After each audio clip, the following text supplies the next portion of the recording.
Bismillahirrahmanirrahim. Alhamdulillahi rabbil alamin. Wassalatu wassalam ala asyrafil anbiya wal mursalin Sayyidina wa maulana Muhammadin wa ala alihi wa ashabihi ajma'in. Qala al-musannifu rahimahullah wa nafa'ana bi ulumihi fid dharain amin. Ceraian ketiga atau bagian ketiga, adab-adab dengan orang yang kita kenali, bukan sahabat karib. Adab-adab dengan orang yang kenal biasa.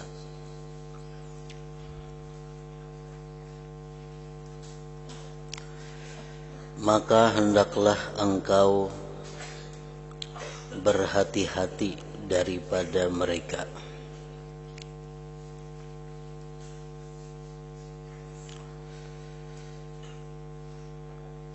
Karena engkau tidak menemui kejahatan kecuali daripada orang yang sudah engkau kenali.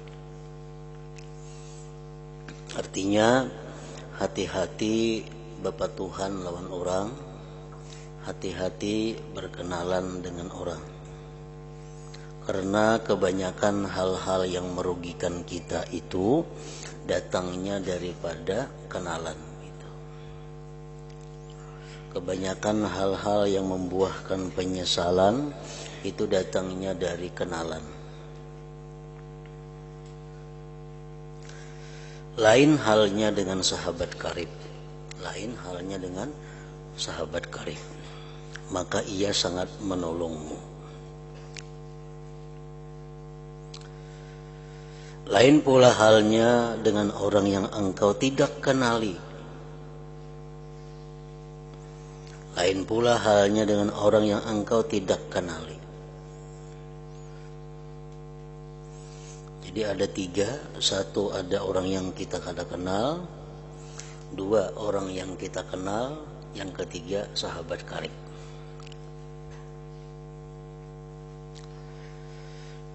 Maka jangan engkau campuri segala urusan mereka.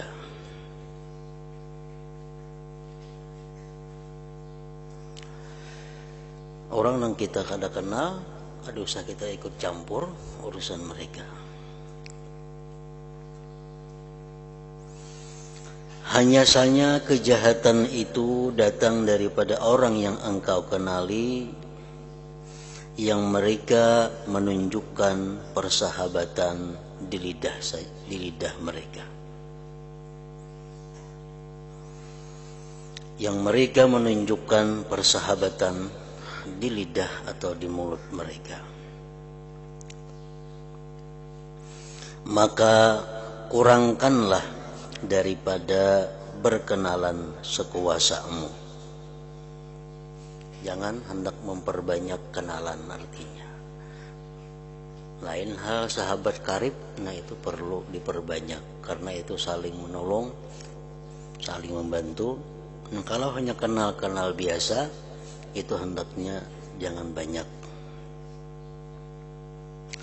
Maka kurangkanlah daripada berkenalan sekuasamu. Tetapi kalau engkau terpaksa juga berkenalan, seperti dengan mereka yang engkau selalu terjumpa di madrasah atau di masjid jami atau surau-surau atau di dalam negeri atau di dalam pekan pasar,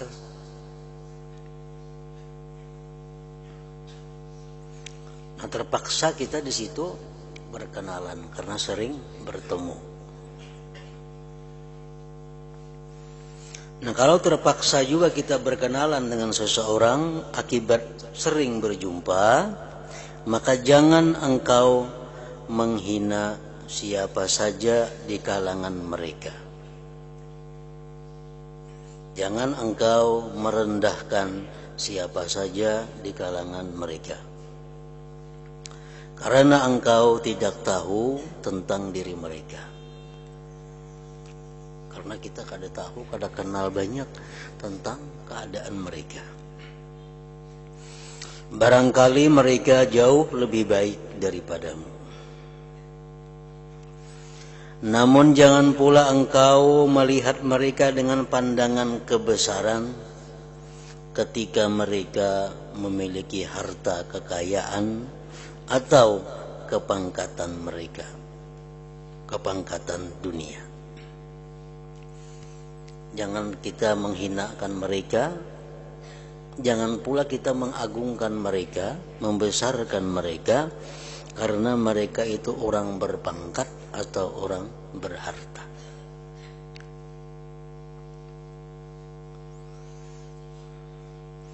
Nah, itulah perbedaan antara ilmu, pangkat, dan harta. Kalau orang itu berilmu, kita dituntut untuk membesarkannya, memuliakannya, karena ilmu yang ada pada dirinya. Baik orang tersebut mengamalkan ilmunya, atau orang tersebut belum mampu mengamalkan ilmunya. Tapi kalau kita tahu bahwa orang itu berilmu, kita dituntut menghormatinya karena ilmunya. Nah, lain halnya orang berpangkat. Kita dilarang menghormati seseorang, membesarkan seseorang karena kepangkatan dunianya. Kita dilarang menghormati, membesarkan, memuliakan seseorang karena hartanya. Dilarang. Karena yang demikian itu membawa kepada kebinasaanmu. Kalau kita membesarkan, memuliakan seseorang karena orang itu punya pangkat di dunia, nah itu membawa kepada kehancuran agama kita. Kita memuliakan seseorang karena kekayaannya, itu akan membawa kepada kehancuran agama kita.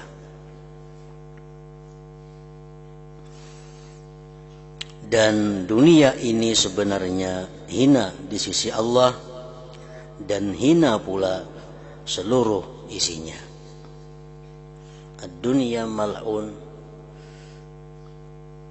dunia itu dilaknat, dan dilaknat Allah barang yang ada di dalamnya, kecuali zikrullah, kecuali zikir kepada Allah atau perantara-perantara yang membawa kepada zikrullah.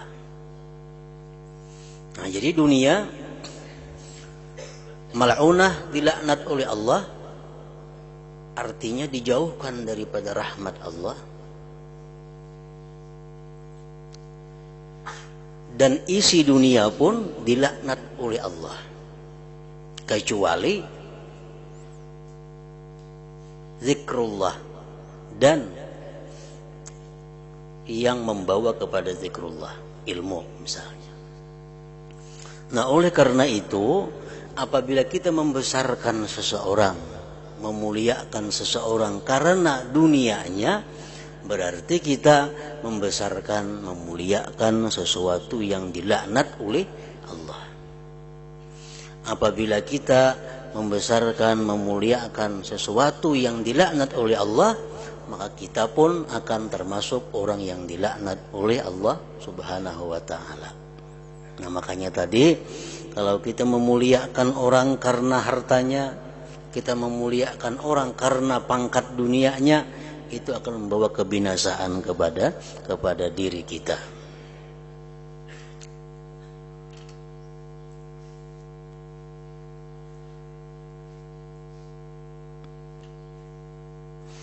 Oleh karena itu, apabila engkau melihat kepada ahli dunia,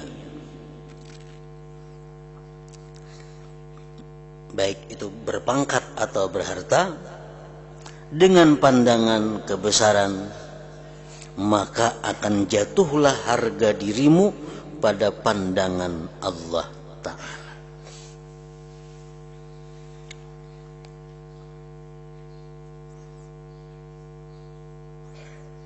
Rasulullah sallallahu alaihi wasallam mengatakan, man tawadha'a li ghaniyyin li ghinahu dhahaba thulutsa dinihi.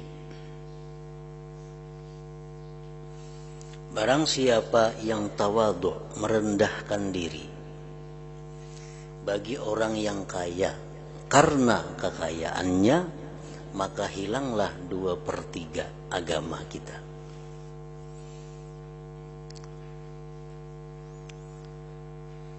Kita boleh menghormati orang kaya, tapi jangan karena kekayaannya. Kita boleh menghormati orang yang berpangkat, tapi bukan karena pangkatnya. Misalnya, orang kaya tersebut dikenal sebagai pemurah. Nah, orang kaya itu pemurah. Lalu si kaya ini kita hormati karena dia pemurah. Nah, ini kita menghormati karena kebaikannya. Itu disuruh memuliakan orang yang dimuliakan Allah. Orang pemurah, orang yang dimuliakan oleh Allah. Kalau kita menghormati orang yang dimuliakan Allah, kita pun dimuliakan oleh Allah. Nah, jadi artinya orang-orang kaya yang kita kada kenal, yang kita kada tahu tentang kepemurahannya, kita kada tahu tentang kebaikannya, kita kada perlu berkenalan dengan orang kaya tersebut, karena akan membawa kepada kehancuran diri kita sendiri, kebinasaan diri kita sendiri. Nah, kalau orang kaya itu sudah dikenal pemurahnya, orang kaya itu dikenal umpamanya sebagai ahli ibadahnya, atau orang kaya itu dikenal dengan kealimannya, kita hormati dia karena dia ahli ibadah, kita hormati orang kaya itu karena kebetulan dia orang yang berilmu, kita hormati orang kaya itu karena dia orang yang pemurah. Nah, itu dituntut di dalam ajaran agama kita.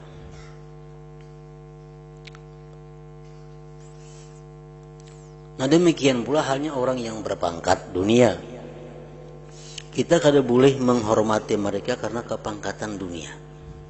Tapi kalau orang yang berpangkat dunia ini orangnya adil, umpamanya orangnya adil di dalam menjalankan tugas-tugasnya, orang kaya, orang berpangkat ini jujur dalam mengelola keuangan yang dikelolanya, orang yang berpangkat ini orangnya ahli penuntut ilmu umpamanya, atau orang yang berpangkat ini dikenal sebagai orang ahli ibadah, kita hormati sifat orang berpangkat itu karena yang tadi. Nah, itu dituntut di dalam, diajarkan di dalam agama kita. Orangnya berpangkat umpamanya jadi pembakal. Pembakal itu pangkat dunia. Nah, kebetulan si pembakal ini orangnya ahli ibadah. Kita hormati si din. Kita hormati bukan karena pembakalnya itu, tapi karena ini orang ahli ibadah. Nah, itu diajarkan di dalam agama kita. Pembakalnya orangnya adil dalam menjalankan tugasnya, mengelola keuangan yang diamanahkan kepadanya, adil.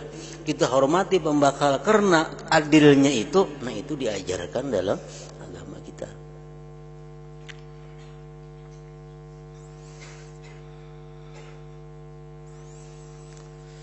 Oleh karena itu, apabila engkau melihat kepada ahli dunia dengan pandangan kebesaran, maka akan jatuhlah harga dirimu daripada pandangan Allah Ta'ala. Namun ada satu hal yang kita dimaafkan, menghormati orang yang dibenci, dimurka Allah. Ada satu hal yang kita dimaafkan, membesarkan musuh Allah. Siapa mereka itu? Orang-orang yang kita takuti kejahatannya. Nah, ini orang berpangkat, dan kita tahu orang ini kada adil, orang ini kada jujur, orang ini zalim. Tapi kalau kita kada menghormati inya, kada membesarkan inya, kita akan dipersulitnya. kita akan diganggunya. Nah, lalu kita hormati orang itu untuk menghindari kejahatannya, nah itu dimaafkan oleh Allah Subhanahu wa taala. Ini seorang ini misalnya berkuasa. Bila kita kadang menghormati sidin, kita ngalih. Berurusan ini kena kada diizini sidin, berurusan ini kada dibulihakannya, berurusan ini kada dibarinya. Karena kita kadang menghormati. Lalu kita hormati ya. Kita hormati bukan karena pangkatnya, kita hormati bukan karena orang ini ahli ibadah, kita hormati orang ini semata-mata karena menjaga jangan sampai diganggunya. Nah, itu dimaafkan oleh Allah. Banyakkah itu terjadi? Di kampung ada orang ahli maksiat, orangnya jagau, sedikit tampar, sedikit pukul. Maka orangnya zalim, orangnya ahli minum arak, orangnya ahli judi. Nah, bertemuan kita, apa saya itu betunduk, kita hormati. Kenapa? Kalau kadang-kadang itu kita diancamnya, kita akan dipikirkannya. Nah, kita hormatinya untuk menghindari kejahatannya. Nah, itu dimaafkan. Ada hadis Nabi yang mengatakan, artinya sejahat-jahat manusia orang yang dibesarkan, orang yang dihormati karena khawatir kejahatannya, itu sejahat-jahat manusia. Orang tuh hormat lawan sidin tuh karena sidin itu jahat. Orang khawatir karena kejahatannya dihormati orang. Nah, itu sejahat-jahat manusia.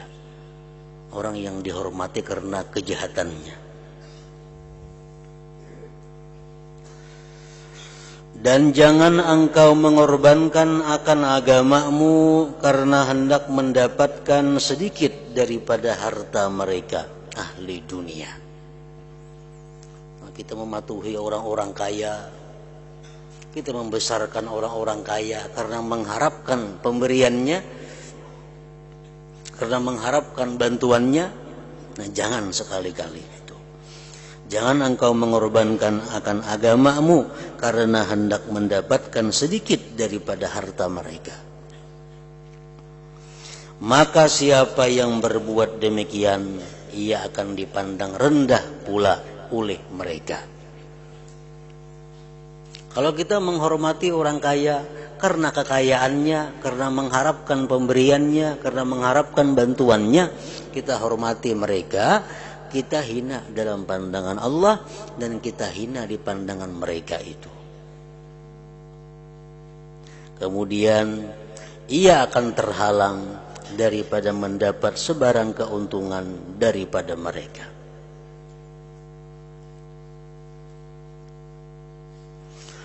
Dan jikalau mereka yang engkau kenali itu memusuhimu, maka jangan engkau lawan permusuhan mereka. Karena engkau tidak mampu melawan mereka. Bahkan nanti engkau akan merusakkan agamamu bila engkau terlalu sibuk melawan mereka. Artinya kalau ada kenalan-kenalan itu yang memusuhi kita, kalau ada papatuhan itu yang membuat kita susah, jangan melawan. Kalau kita melawan, akhirnya bisa membahayakan kita sendiri. Karena kita rugi, sibuk mengurusi melawan itu. Maka akan panjanglah kepayahanmu dan sia-sialah kerjamu. Di bawah nomor 1 keterangan daripada penterjemah, biasanya orang yang wara bila ia mau melawan musuhnya, ia akan melawan mereka dengan bahasa yang sopan dan penuh adab. Sedangkan ahli dunia ini boleh bercakap apa saja, bahkan bercakap bohong dan memutarbalikkan kenyataan. Maka susahlah orang yang wara jikalau mau melawan mereka. Kalau ia hendak melawan juga, maka akibatnya ia akan bercakap banyak pula. Bahkan mungkin ia akan bercakap bohong pula. Maka ketika itu sudah hilang nilai wara dan sopan santunnya. Nah, jadi melawani orang yang memusuhi kita itu bisa-bisa merugikan kita sendiri. Dan jangan engkau bersenang hati ketika mereka datang memuliakan engkau, dan ketika mereka memuji engkau secara berhadapan.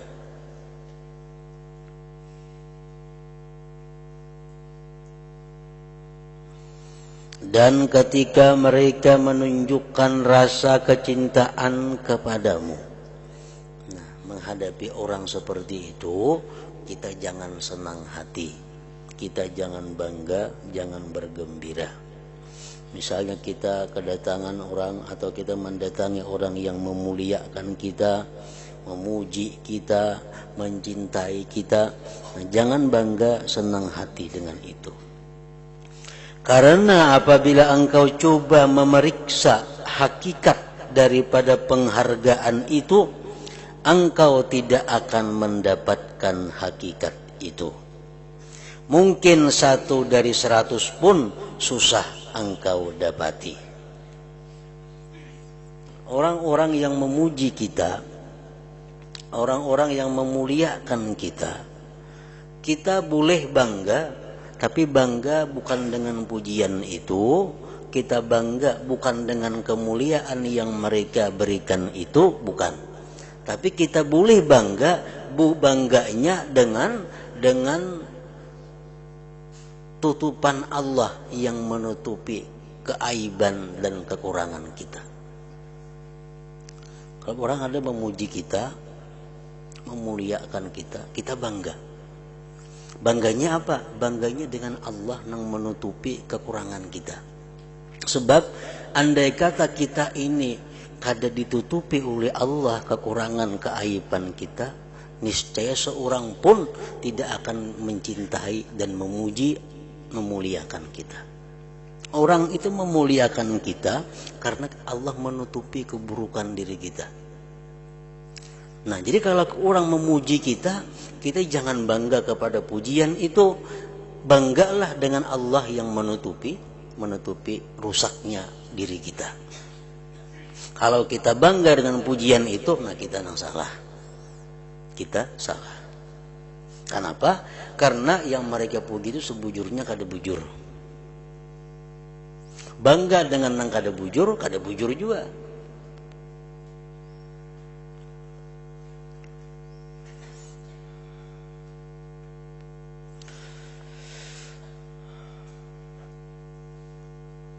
Mungkin 1 dari 100 pun susah engkau dapati.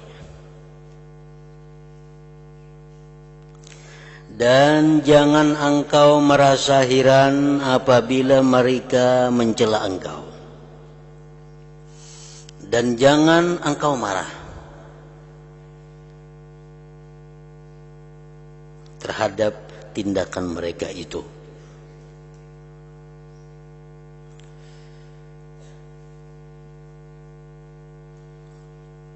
Makanya tadi kita disuruh jangan melawani.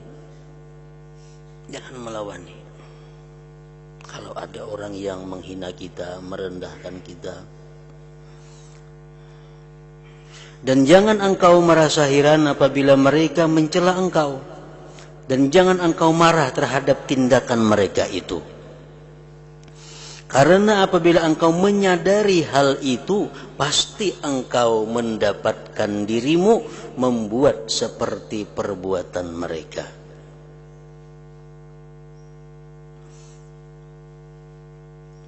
Artinya orang mencela kita, orang merendahkan kita.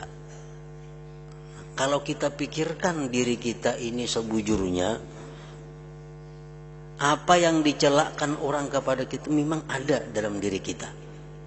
Kalau kita mau mencari ke dalam diri kita, kita padahal orang bungol umpamanya. Kalau kita mau mencari diri kita, banyak yang bungul-bungul dalam diri kita ini. Banyak hal-hal yang kita kada tahu. Banyak hal-hal yang kita belum belajar. Banyak hal-hal yang belum kita ketahui. Jadi kalau kita pikirkan orang mencela kita itu, kita kembalikan kepada diri. Memang bujur apa yang mereka cela itu.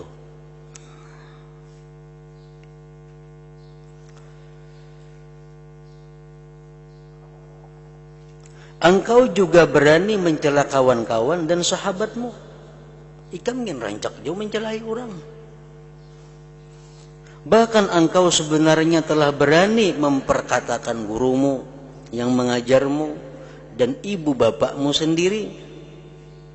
Engkau berani menyebut-nyebut mereka di belakang, mengumpat mereka dengan perkataan yang engkau tidak mampu berterus terang di hadapan mereka itu.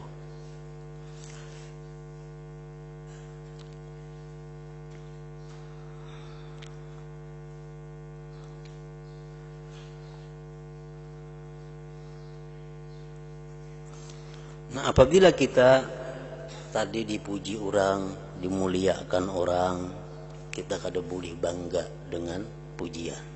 Yang kita banggakan adalah, yang membuat kita gembira adalah Allah yang menutupi kerusakan diri kita sehingga orang melihatnya baik. Nah, kemudian kita kada boleh sedih apalagi marah kepada orang yang mencela kita. Kada boleh.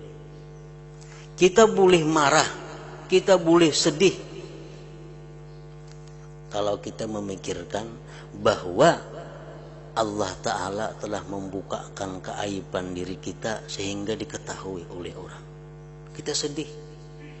Sedihnya bukan karena manusia yang mencela kita, kada. Sedihnya itu karena Allah membuka aib diri kita kepada orang lain sehingga dicela orang. Itu boleh sedih seperti itu, kada apa-apa.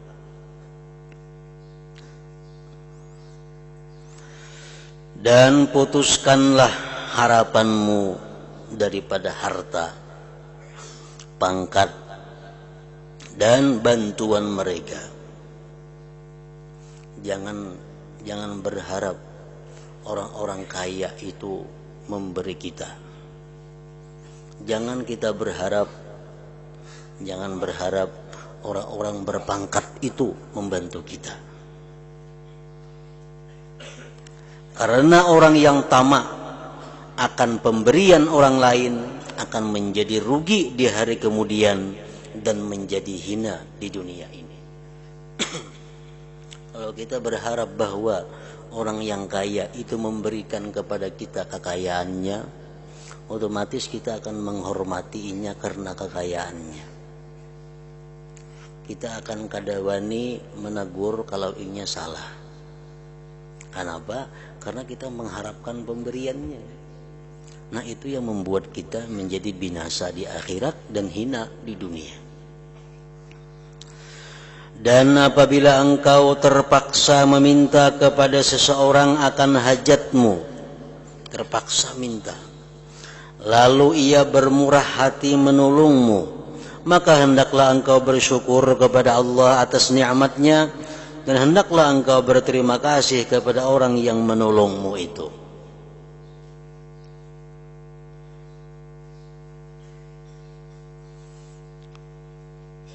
Bersyukur kepada Allah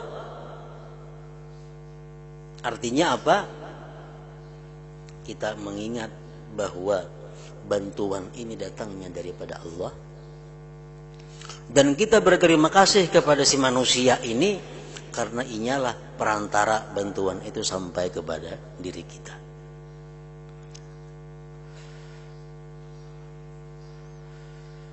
Jadi artinya pengertiannya bersyukur kepada Allah itu ingat hati kita bahwa ini datang dari Allah. Berterima kasih kepada manusia ini artinya apa? Mendoakan mereka karena mereka menyampaikan hadiah Allah itu kepada kita. Kalau kita kada berterima kasih atau kada mendoakan orang yang memberikan nikmat kepada kita, manusia yang mengantarkan nikmat kepada kita, maka kita akan berbahaya. Berbahayanya apa? Berbahayanya kita tidak akan bisa mensyukuri nikmat Allah, dan bahayanya lagi kalau orang itu mendoakan jahat kepada kita. Hadis Rasulullah mengatakan, man asda ila qaumin ni'matan falam yashkuruha lahu pada alaihi ustujiba lahu. Kalau kita berbuat baik kepada orang, berbuat baik, kalau orang ini kada bisa berterima kasih, kita doakan jahat orang itu, doa kita dikabulkan oleh Allah Subhanahu wa taala. Orang ini kita baiki, kita bantu, kita apa, jauh berterima kasih, jahat lagi lawan kita umpamanya, kita doakan celaka, nah Allah akan mengabulkan doa kita itu. Allah akan mengabulkan doa itu. Man asda ila qaumin ni'matan falam yashkuruha lahu pada alaihim ustujiba lahu. Itu hadis Nabi. Orang yang memberikan kepada satu kaum nikmat, kepada satu orang diberikan nikmat, dia kada berterima kasih lawan orang ini. Lalu orang ini berbalik mendoakan celaka kepada inya, dikabulkan oleh Allah. Orang mengantarakan nikmat lawan kita, berterima kasih kada kita, jauh lawan memberi, jauh lawan mendoakan, takurihing aja kada. Kasal nang matar ni kasal, mudahan celaka, kabul doanya. Kabul. Ada anjuran Rasulullah sallallahu alaihi wasallam, kalau kamu, ujar Nabi, diberikan orang sesuatu, fakafi'uh, balas. Kalau orang memberikan sesuatu kepada kita, balas. Itu salah satu bentuk terima kasih kita. Orang beri kita nasi, umpamanya sepiring. Nah, kayaknya memulihkan piring itu isinya apa? Pisang nggak hintalo kasih biji. Itu pakapi. Oh, artinya ini orang beri nasi, piringnya kata diatarakan, orang tuhok mencari piringnya mana pulang. Soal munjuk piringnya bebasuh kada, ini kan jauhan berterima kasih. Namun orangnya itu kasal lawan kita, didoakannya kita kada baik, Allah mengabulkan doanya. Nah, ujar Nabi, kalau engkau diberi seseorang, balaslah. Kalau kada mampu membalas, doakanlah dia. Nah, doakanlah dia.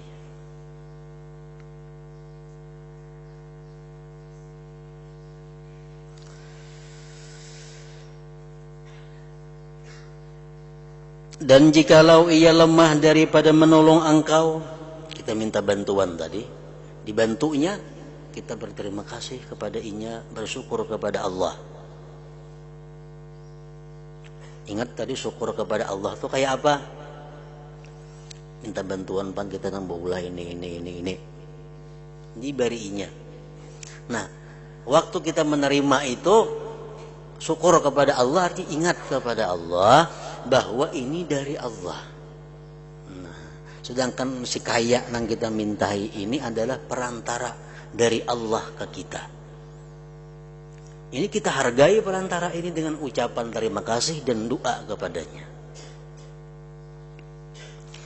Dan jikalau ia lemah daripada menolong engkau, maka jangan engkau persalahkan dia. Minta bantuan pang ini, bah kada kawan, bah malar nih, nang ada kawan itu.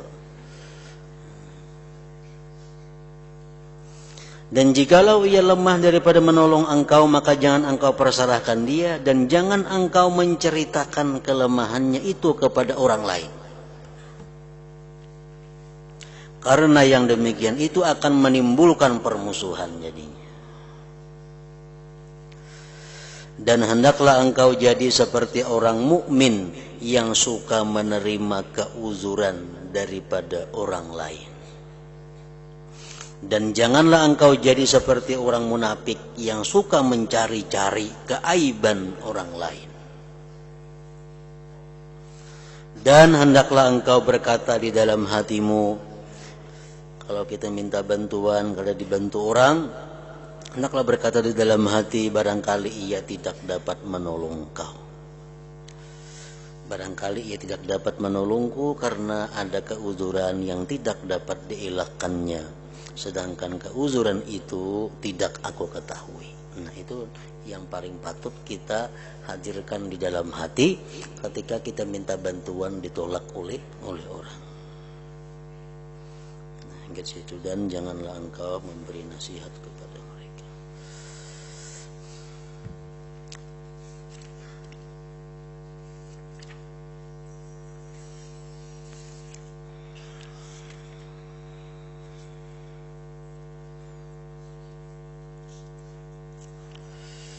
Beritahukan kepada seluruh santri putra bahwa setelah hari ini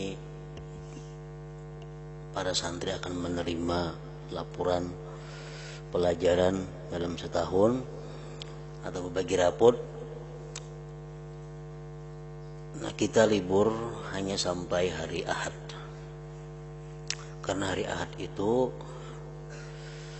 santri-santri yang baru akan masuk komplek. Sedangkan libur panjang insya Allah kita mulai seminggu sebelum Ramadan dan seminggu sampai seminggu sesudah Lebaran.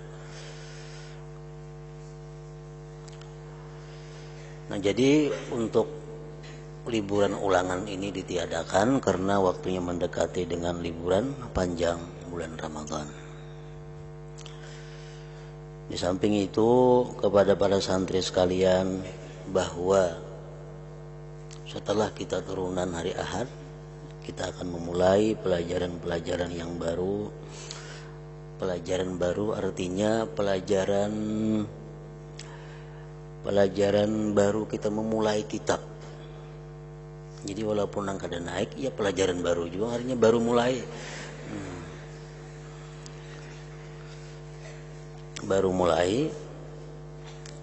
Nah, di situ kebiasaan para salafus salihin, para orang-orang dahulu, mereka mengutamakan itu belajar di awal-awal kitab, mereka tidak mau tertinggal, dan di akhir-akhir kitab. Kenapa? Karena di awal-awal kitab itu biasanya di situ mengandung doa dari para pengarang kitab.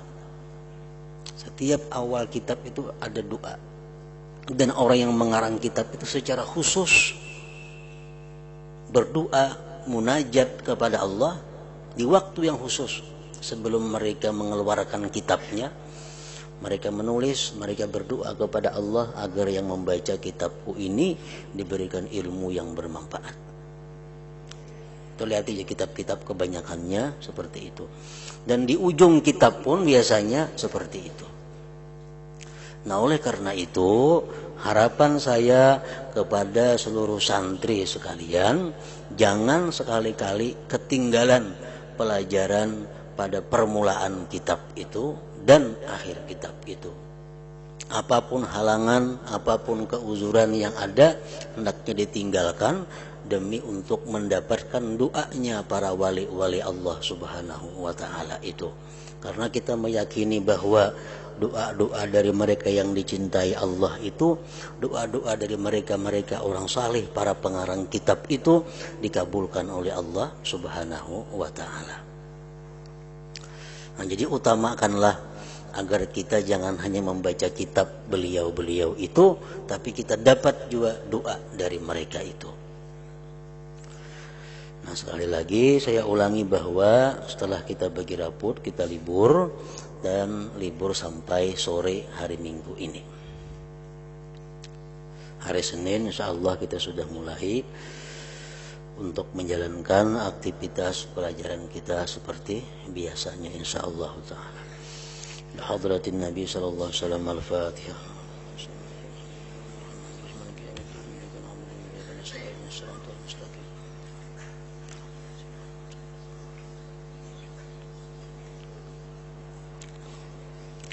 Bismillahirrahmanirrahim. Alhamdulillah rabbil alamin. Allahumma salli wa sallim wa barik ala sayyidina Muhammad wa ala alihi wa sahbihi ajma'in.